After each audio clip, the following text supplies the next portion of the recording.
Afternoon, everybody. A fairly nice day today. A little cloud cover here and there, but no major problems. The winds weren't bad, but we don't expect them just yet. We expect them to develop probably by the time we get to tomorrow.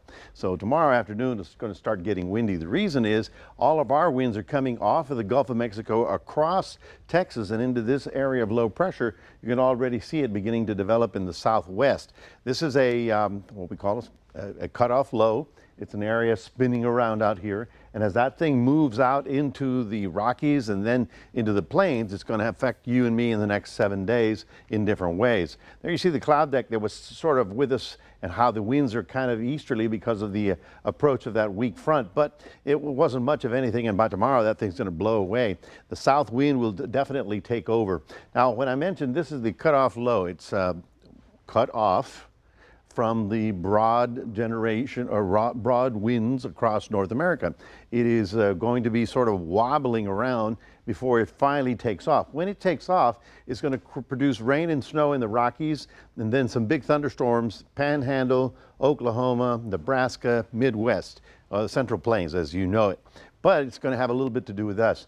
Watch as this cold pocket rounds around the southwest, goes over Los Angeles, starts coming up over Arizona, then over New Mexico, then it gets real close to the panhandle of Texas. That's why they may have some stormy weather to deal with Saturday, Sunday, and then that system pulls away and then it's gone and then we won't have to deal with it anymore.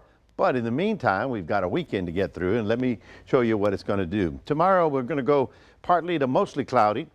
You can see a little mist possible in the morning. We had a little mist this morning. And then in the afternoon hours, we'll get sun. We'll be partly cloudy and windy on Thursday. We'll be partly cloudy and windy on Friday. So things are looking good for most of this week. But there you see how the rain and snow begins in the Rockies. And then as we get to Saturday, that storm starts pulling out. And you can see this line of storms that's expected from Dallas to about maybe San Angelo.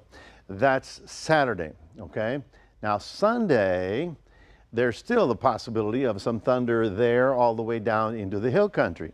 It's trying to develop something here.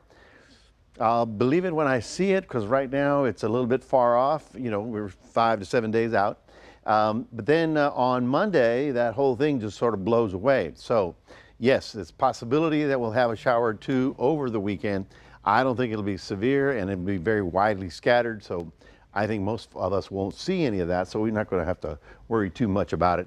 Your day planner for tomorrow in Port Lavaca, looking at partly to mostly cloudy. The winds pick up out of the southeast, and you get up to about 80 degrees. Then in Cuero, you're getting up to about an 83 with a little bit of cloud cover and that south wind establishing. Afternoons is when the winds will be at the peak, and that's when we're looking 25 to 35 miles an hour. So it's not hurricane force, but it is enough to mess up your hair, you know, that kind of stuff. So breezy afternoons for all the way through Friday. Saturday, it actually slows down on the wind, and we pick up that isolated shower possibility Sunday, Monday, and Tuesday of the coming weekend. That's your 7-day forecast, reminding everybody we do have a QR code. We'd love for you to scan that and put Crossroads Today on your phone.